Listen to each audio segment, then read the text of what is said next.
భారీ బడ్జెట్ సినిమాలు తీయడం మాత్రమే గొప్ప కాదు, అందులో మనుషుల్ని ఆలోచింపజేసే ఏదైనా కంటెంట్ ఉంటే అది అసలైన గొప్పతనం. సినిమా అనేది సినిమాగానే చూడాలి అనే కామెంట్ ఎప్పుడు వినిపించేదే కానీ శంకర్ చేసిన దాదాపు అన్ని సినిమాలు ఆ కామెంట్ కు తావివ్వవు. ఇప్పుడు 2.0 కూడా ఒక్కసారిగా మనసులో ఒక ఆలోచనను కదిలిస్తుంది అనడంలో ఎలాంటి సందేహం లేదు.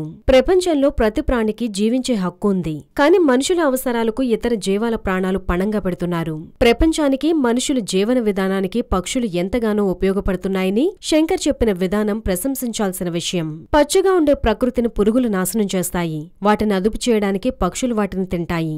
ఇక కొన్ని రకాల పక్షులు వాతావరణంలో మార్పులు తెస్తాయని, వర్షాలు కురవడానికి కారణమవుతాయనే లోగుట్టును అందరికీ తెలిసేలా చేశారు.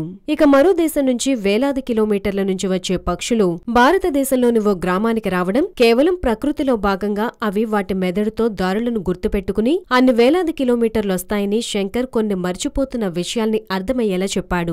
అక్షయ్ కుమార్ పాత్ర చుట్టూ పక్షుల విషయాలను మమేకం చేయడం హృదయానికి తాకుతుంది. అయితే పక్షులు కేవలం అధిక రేడియేషన్ కారణంగా చనిపోతుండడం మానవాళికి ఎంత ప్రమాదమో చెప్పకనే చెప్పాడు. మొబైల్స్ వాడకంలో పక్షుల రక్తపు బొట్టు ఉందని, అవి అంతమైతే మానవాళి మనుగడ మరింత ప్రమాదమని సినిమాలో ఒక్క సీన్ ద్వారా హెచ్చరించాడు శంకర్. ఈ ఒక్క విషయం చాలు సినిమాలో ఎంత మంచి మెసేజ్ ఉందో. ఈ ఒక్క ఎపిసోడే సినిమాను సుమారు 2000 కోట్ల మేర బ్లాక్ బస్టర్ చేస్తుందనంటున్నారు. ఇక ఈ ఒక్క అంశంతో పక్షుల గొప్పతనాన్ని, రేడియేషన్ కారణంగా ఆవు పడే నరకయాతనను, హెచ్చరికాన్ని తెరపై ఆలోచింపజేసేలా చూపించాడు. అందుకు నిజంగా శంకర్ కి హ్యాట్స్ ఆఫ్ చెప్పాల్సిందే. హలో, మిమ్మల్నే యోయో టీవీ యాప్ డౌన్లోడ్ చేసుకున్నారా? ఇంకా లేదా? మీ యాప్ స్టోర్ కి వెళ్ళి వెంటనే డౌన్లోడ్ చేసుకోండి.